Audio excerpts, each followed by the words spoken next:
ಎಲ್ಲರಿಗೂ ನಮಸ್ಕಾರ. ನಾನು ಡಾಕ್ಟರ್ ಶ್ರೀ ಗೌರಿ. ನಾವು ಹಿಂದಿನ ವಿಡಿಯೋದಲ್ಲಿ ನೋಡಿದ್ವಿ 5 ಮಿಸ್ಅಂಡರ್ಸ್ಟ್ಯಾಂಡಿಂಗ್ಸ್ ಅಥವಾ ಮಿತ್ಸ್ ಅಬೌಟ್ ಆಯುರ್ವೇದ. ಇವತ್ತು ಇನ್ನು 5 ಪಾಯಿಂಟ್ಸ್ ಏನೇನು ದೊಡ್ಡ ದೊಡ್ಡ ಮಿತ್ಸ್ ಅದಾವ ಅನ್ನೋದು ನೋಡೋಣ. ಮೊಟ್ಟ ಮೊದಲನೇದೇನು, ಇವತ್ತಿನ ಫಸ್ಟ್ ಪಾಯಿಂಟ್ ಏನು ಅಂತಂದ್ರೆ, ಆಯುರ್ವೇದಿಕ್ ಮೆಡಿಸಿನ್ಸ್ ಬಹಳಷ್ಟು ಕಹಿ ಇರ್ತಾವ್ರಿ, ಟೇಸ್ಟ್ ಇರಂಗಿಲ್ಲ, ತಗೊಳ್ಳಿಕ್ ಆಗೋದಿಲ್ಲ. ಸೆಕೆಂಡ್ ಥಿಂಗ್, ಆಯುರ್ವೇದಿಕ್ ಮೆಡಿಸಿನ್ಸ್ ತಗೋಬೇಕಾದ್ರೆ ಅಥವಾ ಮೆಡಿಕೇಶನ್ ತಗೋಬೇಕಾದ್ರೆ ಟೀ ಕಾಫಿ ಒಟ್ಟ ಕುಡಿಯಬಾರ್ದು. ಥರ್ಡ್ ಪಾಯಿಂಟ್, ಆಯುರ್ವೇದಿಕ್ ಮೆಡಿಕೇಶನ್ಸ್ ಅನ್ನ ತಗೋಬೇಕು ಅಂತಂದ್ರೆ ಭಯಂಕರ ಪಥ್ಯ ಮಾಡ್ಬೇಕು. ಡಾಕ್ಟರ್ಸ್ ಬಹಳ ಪಥ್ಯ ಹೇಳ್ತಾರೆ. ಫೋರ್ತ್ ಪಾಯಿಂಟ್, ಆಯುರ್ವೇದಿಕ್ ಮೆಡಿಸಿನ್ಸ್ ಬಹಳ ಸ್ಲೋ ಕೆಲಸ ಮಾಡ್ತಾವ್ರಿ, ಬಹಳ ಸ್ಲೋ ಕೆಲಸ ಮಾಡ್ತಾವ್. ಫಿಫ್ತ್ ಪಾಯಿಂಟ್, ಆಯುರ್ವೇದಿಕ್ ಟ್ರೀಟ್ಮೆಂಟ್ ಇಂದ ಒಮ್ಮೆ ತಗೊಂಡ್ಬಿಟ್ರೆ ಹೋದ ರೋಗ ವಾಪಸ್ ಬರೋದೇ ಇಲ್ಲ, ಪರ್ಮನೆಂಟ್ ಆಗಿ ಆರಾಮಾಗ್ಬಿಡ್ತಾರೆ. ಇವು 5 ಪಾಯಿಂಟ್ಸ್. ಈಗ ಒಂದೊಂದೇ ನೋಡೋಣ, ಇವ್ರೊಳಗೆ ಎಷ್ಟು ಹುರುಳಿದೆ ಅಂತ ನೋಡೋಣ. ಫಸ್ಟ್ ಪಾಯಿಂಟ್ಸ್ ಏನು, ಆಯುರ್ವೇದಿಕ್ ಮೆಡಿಸಿನ್ಸ್ ಬಹಳ ಕಡುವ ಇರ್ತಾವು, ಟೇಸ್ಟ್ ಇರಂಗಿಲ್ಲ, ರುಚಿ ಇರಂಗಿಲ್ಲ ಅಂತೆಲ್ಲ ಹೇಳ್ತಾರೆ. ನಾ ಒಂದ್ ಕೇಳ್ತೀನಿ, ಯಾವ ಮೆಡಿಸಿನ್ಸ್ ನಿಮಗೆ ಬಹಳ ಟೇಸ್ಟಿ ಆಗಿರ್ತಾವ ಅದನ್ನಾದ್ರೂ ಹೇಳ್ರಿ ಫಸ್ಟ್. ಯಾವ್ದಾದ್ರು ಮೆಡಿಸಿನ್ಸ್ ರುಚಿಯಾಗಿರ್ತಾವ? ಇಲ್ಲ. ಆಯುರ್ವೇದಿಕ್ ಮೆಡಿಸಿನ್ಸ್ ಅನ್ನ ನ್ಯಾಚುರಲ್ ಎಲಿಮೆಂಟ್ಸ್ ಇಂದ ಮಾಡಿರೋದ್ರಿಂದ, ಇದರೊಳಗೆ ಯಾವುದೇ ರೀತಿಯಿಂದ ಕೆಮಿಕಲ್ಸ್ ಹಾಕ್ಲಾರ್ದೆ ಇರೋದಕ್ಕೆ ಅದ್ರೊಳಗೆ ನಿಸರ್ಗದತ್ತವಾದ ಟೇಸ್ಟ್ ಇರ್ತಾವು. ಅವು ವಿಷ ಇರಂಗಿಲ್ಲ, ಒಂದ್ ರೀತಿ ಕಷಾಯ ಮತ್ತು ಕಟು ರಸದಿಂದ ಕೂಡಿರ್ತಾವ. ಅವು ಬಹಳ ಇಂಪಾರ್ಟೆಂಟ್. ಆಯುರ್ವೇದಿಕ್ ಮೆಡಿಸಿನ್ಸ್ ಅಂತ ಬಂದಾಗ ಇಲ್ಲಿ ಟೇಸ್ಟ್ ಗಿಂತ ಇಂಪಾರ್ಟೆಂಟ್ ಅದರ ಕ್ವಾಲಿಟಿ. ಅದು ಎಷ್ಟು ಹೋಲಿಸ್ಟಿಕಲಿ ಎಷ್ಟು ಚೆನ್ನಾಗಿ ನಿಮ್ಮ ಆರೋಗ್ಯವನ್ನ ಕಾಪಾಡ್ತಾ ಅನ್ನೋದು ಬಹಳ ಮುಖ್ಯ. ಈಗ ಉದಾಹರಣೆಗೆ ಡಯಾಬಿಟಿಕ್ ಮೆಡಿಸಿನ್ಸ್ ಅನ್ನೇ ತಗೊಳ್ರಿ. ಆಯುರ್ವೇದಿಕ್ ಟ್ರೀಟ್ಮೆಂಟ್ ತಗೊಂಡಾಗ ಏನಾಗ್ತದ, ನಿಮ್ದು ಡಯಾಬಿಟಿಕ್ ಕಂಡೀಷನ್ ಕಂಟ್ರೋಲ್ ನ ಇರೋದ್ರ ಜೊತೆಗೆ ನಿಮ್ಮ ಲಿವರು, ಕಿಡ್ನಿ, ಹಾರ್ಟ್, ಬ್ರೇನ್, ಈ ಜೀವಕೋಶಗಳನ್ನು ಕೂಡ ಅದು ಪ್ರೊಟೆಕ್ಟ್ ಮಾಡ್ತಾ ಇರ್ತದ. ಮೇನ್ ಥಿಂಗ್ ನಮ್ದು ನಿಮ್ಮ ಲ್ಯಾಬ್ ಇನ್ವೆಸ್ಟಿಗೇಷನ್ಸ್ ಅಲ್ಲಿ ನಾರ್ಮಲ್ ಬರೋದು ಇಂಪಾರ್ಟೆಂಟ್ ಅಲ್ಲ, ಒಳಗಡೆ ಫಂಕ್ಷನಲ್ ಆ ಪ್ರತಿಯೊಂದು ಆರ್ಗನ್ ಫಂಕ್ಷನ್ಸ್ ಅನ್ನ ಬಹಳ ಎಫಿಷಿಯಂಟ್ ಆಗಿ ಮಾಡೋ ತರ ನಮ್ಮ ಮೆಡಿಸಿನ್ಸ್ ಕೆಲಸ ಮಾಡ್ತಾವ. ಅದಕ್ಕೋಸ್ಕರ ಈ ಟೇಸ್ಟ್ ರುಚಿ ಇಲ್ರಿ, ಅದ್ ಹಂಗಾತ್ರಿ, ಇದು ಕಷಾಯ ಐತ್ರಿ, ಇದನ್ನೆಲ್ಲ ಬಿಡಬೇಕು. ಅದ್ರ ಕ್ವಾಲಿಟಿಗೆ ಮಹತ್ವವನ್ನ ಕೊಡ್ಬೇಕು. ಇನ್ನು ಸೆಕೆಂಡ್ ಥಿಂಗ್, ಇನ್ನು ಆಯುರ್ವೇದಿಕ್ ಮೆಡಿಸಿನ್ಸ್ ತಗೋಬೇಕಾದ್ರೆ ಟೀ ಕಾಫಿ ಕುಡಿಯಬಾರ್ದು. ಇದನ್ನ ಯಾರು ಹೇಳ್ಯಾರ ಫಸ್ಟ್ ನನಗೆ ಹೇಳ್ರಿ. ರಿಯಲಿ ಆತರ ಏನೂ ಇಲ್ಲ. ಸಮ್ಟೈಮ್ಸ್ ನಾವು ಬ್ಲ್ಯಾಕ್ ಕಾಫಿಯನ್ನ ಪ್ರಿಫರೇಬಲಿ ಕುಡಿಲಿಕ್ಕೆ ಹೇಳ್ತೇವಿ. ಮತ್ತು ಈ ಚಹಾ ಕಾಫಿ ಯಾವ್ದೇ ಸಿಸ್ಟಮ್ ಇರ್ಲಿ ಅತಿ ಹೆಚ್ಚಿಗೆ ತಗೊಳಬಾರ್ದು. ಅತಿ ಸರ್ವತ್ರ ವರ್ಜಯೇತ್ ಅಂತಾರ.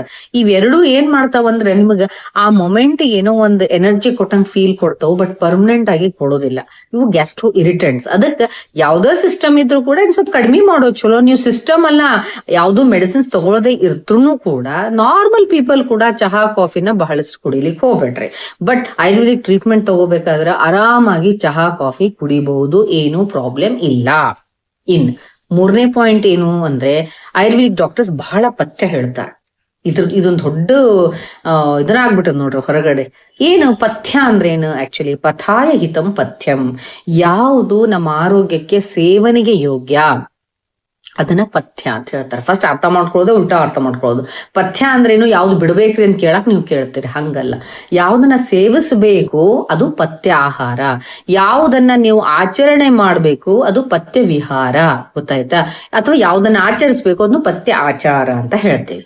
ಹಂಗ ನಾವು ಆಯುರ್ವೇದಿಕ್ ಡಾಕ್ಟರ್ಸ್ ಕೈಯಾಗ, ನಮ್ ಕೈಯಲ್ಲಿ ಸ್ಟೆರಾಯ್ಡ್ಸ್ ಇರುವುದಿಲ್ಲ, ಆಂಟಿಬಯೋಟಿಕ್ಸ್ ಇರುವುದಿಲ್ಲ, ಪೇನ್ ಕಿಲ್ಲರ್ಸ್ ಇರೋದಿಲ್ಲ. ಅದಕ್ಕೆ ನಾವೇನ್ ಹೇಳ್ತೇವಿ, ಆದಷ್ಟು ನೀವು ಸಾತ್ವಿಕ ಆಹಾರ ಊಟ ಮಾಡ್ರಿ, ಅತಿ ಖಾರ ತಿನ್ನಕ್ ಹೋಗ್ಬೇಡ್ರಿ, ಅತಿ ಸ್ಪೈಸಿ ತಿನ್ನಕ್ ಹೋಗ್ಬೇಡ್ರಿ, ಮಸಾಲಾ ತಿನ್ನಕ್ ಹೋಗ್ಬೇಡ್ರಿ, ಸ್ಟ್ರೀಟ್ ಫುಡ್ಸ್ ತಿನ್ನಕ್ ಹೋಗ್ಬೇಡ್ರಿ ಅಂತ ಹೇಳ್ತೇವೆ. ಯಾಕಂದ್ರೆ ನಮ್ಮ ಮೆಡಿಸಿನ್ಸ್ ಸಾತ್ವಿಕವಾದಂತ ಮೆಡಿಸಿನ್ಸ್ ಇರ್ತಾವ.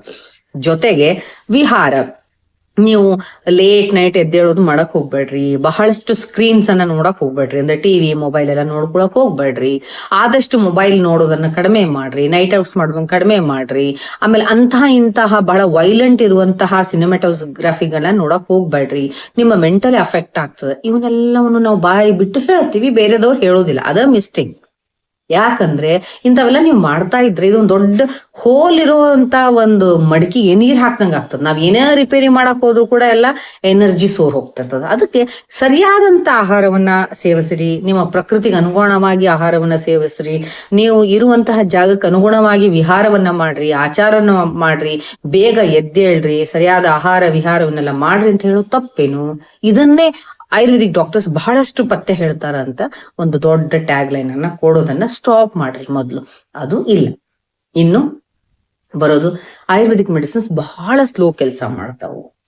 ಈ ವಿಷಯ ಬಂದಾಗ ಹೇಳ್ತೀನಿ, ನಾನು ಮೊದ್ಲೇ ಹೇಳ್ತೆ, we don't have any steroids, we don't have any chemicals ಇರ್ಲಾರ್ದಕ್ಕೆ ನ್ಯಾಚುರಲ್ ರಿಸೋರ್ಸ್ ಇಂದ ನಾವು ಮೆಡಿಸಿನ್ಸ್ ತಗೊಂಡಿರ್ತೀವಿ. ಅದಕ್ಕೋಸ್ಕರ ಹರ್ಬೋ ಮಿನರಲ್ ಕಾಂಬಿನೇಷನ್ಸ್ ಇರೋದ್ರಿಂದ ಮತ್ತು ಹೇತುಜನ್ಯ ಚಿಕಿತ್ಸೆನ ಮಾಡೋದ್ರಿಂದ, ರೂಟ್ ಕಾಸ್ ಟ್ರೀಟ್ಮೆಂಟ್ ಮಾಡೋದ್ರಿಂದ ಅಲ್ಲಿ ಏನಾಗಿರ್ತದೆ, ಹೆಂಗ್ ರಿಪೇರಿ ಮಾಡ್ಬೇಕು ಅನ್ನೋದನ್ನ ಸರಿಯಾಗಿ ಒಳಗಡೆಯಿಂದ ಬಿಲ್ಡ್ ಮಾಡ್ತಾ ಬರ್ತಾವ್.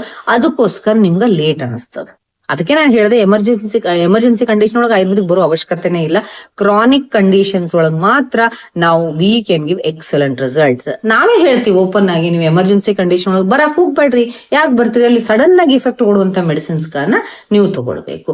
ಸ್ಲೋ ಮೆಡಿಸಿನ್ಸ್ ಅನ್ನೋದಕ್ಕಿಂತ ಈ ಪ್ರಾಸೆಸ್ ಹಂಗಿರ್ತದೆ. ಹೇತುಜನ್ಯ ಡೀಪ್ ಆಗಿ ಹೋಗಿ ಡೀಪ್ ಆಗಿ ರೂಟ್ ಕಾಸ್ ಅನ್ನ ತೆಗೆದು ಸರಿಯಾಗಿ ಹೀಲ್ ಮಾಡೋದಕ್ಕೆ you feel it is acting slowly. ಆ ತರ ಏನು ಇಲ್ಲ. ಇನ್ನು ನೀವು ಚಾನೆಲ್ ಅನ್ನ ಸಬ್ಸ್ಕ್ರೈಬ್ ಮಾಡ್ಲಾರ್ದನೆ ನೋಡ್ಲಿಕ್ಕತ್ತೀರಿ, ಪ್ಲೀಸ್ ಹಂಗ್ ಮಾಡಕ್ ಹೋಗ್ಬೇಡ್ರಿ. ಒಳ್ಳೆ ಇನ್ಫಾರ್ಮೇಶನ್ಸ್ ಬೇಕು ಅಂದ್ರ ನೀವು ದಯವಿಟ್ಟು ಚಾನೆಲ್ ಅನ್ನ ಸಬ್ಸ್ಕ್ರೈಬ್ ಮಾಡ್ರಿ. ಅಲ್ಲಿ ಕಾಣಿಸ್ತದಲ್ಲ ಸಬ್ಸ್ಕ್ರೈಬ್ ಅಂತ ಹೇಳಿ, ಅದ್ ಬಟನ್ ಒತ್ತಿರಿ. ಅವಾಗ ಒಂದ್ ಬೆಲ್ ಬಟನ್ ಬರ್ತದೆ, ಅದನ್ನು ಪಟ್ ಅಂತ ಪ್ರೆಸ್ ಮಾಡ್ರಿ. ಅವಾಗ ಆಲ್ ಅನ್ನುವಂಥದ್ದನ್ನ ಸೆಲೆಕ್ಟ್ ಮಾಡ್ಕೊಡ್ರಿ. ಅಂದ್ರೆ ನಾ ಏನೇ ಹಾಕಿದ್ರು ನಿಮ್ಮ ಪಟ್ ಅಂತ ನೋಟಿಫಿಕೇಶನ್ ಬರ್ತದೆ. Then you can watch my videos. ಈಗ ಲಾಸ್ಟ್ ಪಾಯಿಂಟ್ ಏನು, ಆಯುರ್ವೇದಿಕ್ ಸಿಸ್ಟಮ್ ಇಂದ ಟ್ರೀಟ್ಮೆಂಟ್ ತಗೊಂಡ್ಬಿಟ್ವಿ ಅಂದ್ರೆ ಯಾವ್ದೋ ರೋಗ ಇರ್ಲಿ, ಅದು ಒಮ್ಮೆ ಹೋಯ್ತು ಆರಾಮಾಯ್ತು ಅಂದ್ರೆ ಮತ್ತೆ ಲೈಫ್ ಲಾಂಗ್ ಬರೋದೇ ಇಲ್ಲ ಅಂತ ಅನ್ಕೊಂಡಿರ್ತೀರಿ. ಯಾಕಂದ್ರೆ ನಾವು ಅದನ್ನ ಹೇಳಿರ್ತೀವಲ್ಲ, ರೂಟ್ ಕಾಸ್ ಟ್ರೀಟ್ಮೆಂಟ್ ಅನ್ನ ಮಾಡ್ತೀವಿ ಅಂತ ಹೇಳಿರ್ತೀವಿ. ಅದಕ್ಕೆ ಹಿಂಗ್ ನೀವು ನಂಬಿಬಿಟ್ಟಿರ್ತೀರಿ. ಬಟ್ ಏನಾಗ್ತದ, 100% ನಾವು ರೂಟ್ ಕಾಸ್ ಟ್ರೀಟ್ಮೆಂಟ್ ಮಾಡಿ ನಿಮ್ಮನ್ನ ಆ ರೋಗದಿಂದ ಕಂಪ್ಲೀಟ್ ಆಗಿ ಆರಾಮ್ ಮಾಡಿರ್ತೀವಿ. ಆದ್ರ ನಾವು ಊಟ ಮಾಡ್ತೇವ್ರಿ, ಮತ್ ಒಟ್ಟ ಲೈಫ್ ಲಾಂಗ್ ಊಟ ಮಾಡೋದೇ ಇಲ್ಲ. ಅಥವಾ ಒಮ್ಮೆ ನಾವು ಬೈಲ್ ಕಡೆ ಹೋಗಿ ಬರ್ತೇವ್ರಿ, ಮತ್ ವಾಪಸ್ ಹೋಗೋದೇ ಇಲ್ಲ. ಒಮ್ಮೆ ಸ್ವಚ್ಛ ಮಾಡ್ಕೊಂಡ್ರೆ ಮತ್ ವಾಪಸ್ ಹೋಗೋದೇ ಇಲ್ಲ. ಅಥವಾ ಮನಿ ಒಂದ್ಸರಿ ಕಸ ಗುಡಿಸ್ಬಿಡ್ತೀವಿ, ಮತ್ತೆಂದೂ ಮನಿ ಕಸ ಗುಡಿಸೋದೇ ಇಲ್ಲ. ಮಳೆಗಾಲ ಒಮ್ಮೆ ಬರ್ತದ್ರಿ ಮತ್ ಬರೋದೇ ಇಲ್ಲ. ಚಳಿಗಾಲ ಒಮ್ಮೆ ಬರ್ತದ್ರಿ ಪ್ರಕೃತಿ ಒಳಗಡೆ ಮತ್ ಬರೋದೇ ಇಲ್ಲ. ಹಿಂಗೇನ್ರ ಆಗ್ತದೇನು? ಅದು ಪ್ರಕೃತಿ ಇರ್ಲಿ ಅಥವಾ ಪಿಂಡ ಇರ್ಲಿ ಬ್ರಹ್ಮಾಂಡ ಇರ್ಲಿ, ಎರಡರಲ್ಲೂ ಕೂಡ ಈ ವೇರ್ ಅಂಡ್ ಟೇರ್, ಈ ಸರ್ಕಲ್ ನಡೀತಾನೆ ಇರ್ತದೆ. ನಾವು ದಿನನಿತ್ಯ ಆಹಾರವನ್ನ ಸೇವನೆ ಮಾಡ್ತಾನೆ ಇರ್ತೀವಿ ಮತ್ತು ಮಲ ವಿಸರ್ಜನೆ ಮಾಡ್ತಾನೆ ಇರ್ತೀವಿ. ದೇಹದಲ್ಲಿ ಪಚನ ಕ್ರಿಯೆ ಆಗ್ತಾನೆ ಇರ್ತದ. ಆವಾಗ ಸಾರ ಭಾಗದ ಜೊತೆ ಕೆಟ್ಟ ಭಾಗ ಉತ್ಪತ್ತಿ ಆಗ್ತಾನೆ ಇರ್ತದ. ನಮ್ಮಲ್ಲಿ ಎಂಡೋಟಾಕ್ಸಿನ್ಸ್ ಉತ್ಪತ್ತಿ ಆಗ್ತಾನೆ ಇರ್ತಾವ. ಆದ್ರೆ ಒಂದು ಡಿಫ್ರೆನ್ಸ್ ಏನು ಅಂದ್ರೆ, ನೀವು ಸರಿಯಾಗಿ ಆಯುರ್ವೇದಿಕ್ ಟ್ರೀಟ್ಮೆಂಟ್ ಅನ್ನ ತಗೊಂಡಾಗ ನೀವು ಅದನ್ನ ಟ್ರೀಟ್ಮೆಂಟ್ ತಗೊಳ್ಳೋದಷ್ಟೇ ಅಲ್ಲ, ಟ್ರೀಟ್ಮೆಂಟ್ ಆದ್ಮೇಲೆ ಸರಿಯಾಗಿ ಸಂಸರ್ಜನಾ ಕ್ರಮ ಅಂತ ಹೇಳ್ತೇವೆ. ಅಂದ್ರೆ ಪೋಸ್ಟ್ ಆಪರೇಟಿವ್ ಪ್ರೊಸೀಜರ್ಸ್ ಯಾವ ರೀತಿಯಾಗಿ ಸರಿಯಾಗಿ ನೀವು ಆಹಾರದೊಳಗ ನಿಯಮಗಳನ್ನ ಪಾಲಿಸ್ಬೇಕು, ವಿಹಾರದೊಳಗ ಪಾಲಿಸ್ಬೇಕು, ಅವನ್ನೆಲ್ಲ ನೀವು ಪಾಲಿಸ್ತಾ ಇದ್ರ ನಿಮ್ಮ ದೇಹದೊಳಗ ಎಂಡೋಟಾಕ್ಸಿನ್ಸ್ ಕಡಿಮೆ ರಿಲೀಸ್ ಆಗ್ತಾವ. ಹೊಲಸುಗಳು ಕಡಿಮೆ ಉತ್ಪತ್ತಿ ಆಗ್ತಾವು. ಆವಾಗ ನಿಮ್ಮ ದೇಹ ಕಡಿಮೆ ರೀತಿ ಒಳಗ ಒಂದು ಸ್ಲೋ ಪ್ರಮಾಣದಲ್ಲಿ ಹಾಳಾಗ್ತಿರ್ತದ. ಅವಾಗ ನೀವು ಲಾಂಗ್ ಟೈಮ್ ನೀವು ಹೆಲ್ದಿ ಆಗಿರಬಹುದು. ಇದರ ಅರ್ಥ ಟೋಟಲಿ ನೀವು ಒಂದ್ಸರಿ ಇದ್ರ 100 ವರ್ಷ ಗಟ್ಟಿಗೆ ಹಂಗಲ್ಲ, ಸತ್ಯವನ್ನ ಒಪ್ಕೋಬೇಕು. ಓಕೆ, ಪದೇ ಪದೇ ನೀವು ಕೆಮಿಕಲ್ಸ್ ಹಾಕೋದ್ರಿಂದ ಬೇರೆ ಆರ್ಗನ್ಸು ಡ್ಯಾಮೇಜ್ ಆಗ್ತಿರ್ತಾವು. ಇಲ್ಲಿ ಹಂಗಲ್ಲ. ಈಗ ಉದಾಹರಣೆಗೆ ಹೇಳ್ತೇನೆ ನಾನು, ಆಯುರ್ವೇದಿಕ್ ಟ್ರೀಟ್ಮೆಂಟ್ ಇಂದ ಯಾರೋ ಒಬ್ರು ಡಯಾಬಿಟಿಕ್ ಮೆಡಿಸಿನ್ಸ್ ತಗೊಳ್ಳಿಕತ್ತಾರ ಅಂತಂದ್ರೆ ನೀವು ಅವ್ರನ್ನ ನೋಡಿರ್ಬೇಕಿದ್ರೆ ಅವ್ರ ಕಂಟ್ರೋಲ್ ಕರೆಕ್ಟ್ ಆಗಿ ಡಾಕ್ಟರ್ ಹೇಳ್ದಂಗ ಅವರು ಆಯುರ್ವೇದಿಕ್ ಸಿಸ್ಟಮ್ ಅನ್ನು ತಗೊಂಡು ತಮ್ಮ ಆಹಾರ ವಿಹಾರ ಎಲ್ಲ ಕರೆಕ್ಟ್ ಮೇಂಟೈನ್ ಮಾಡಿದ್ರು ಅಂದ್ರೆ ಅವ್ರು ಬಹಳ ಲವ್ಲಿಯಾಗಿ ಲೈವ್ಲಿ ಕಾಣಿಸ್ತಿರ್ತಾರೆ, ಹುರುಪಿನಿಂದ ಇರ್ತಾರೆ. ಯಾಕಂದ್ರೆ ಅವ್ರದ್ದು ಬ್ಲಡ್ ಶುಗರ್ ಕಂಟ್ರೋಲ್ನಾಗ ಇರೋದ್ರ ಜೊತೆಗೆ ಎಲ್ಲ ಆರ್ಗನ್ಸ್ ಫಂಕ್ಷನ್ಸ್ ಕೂಡ ಬಹಳ ನೀಟಾಗಿರ್ತಾವ.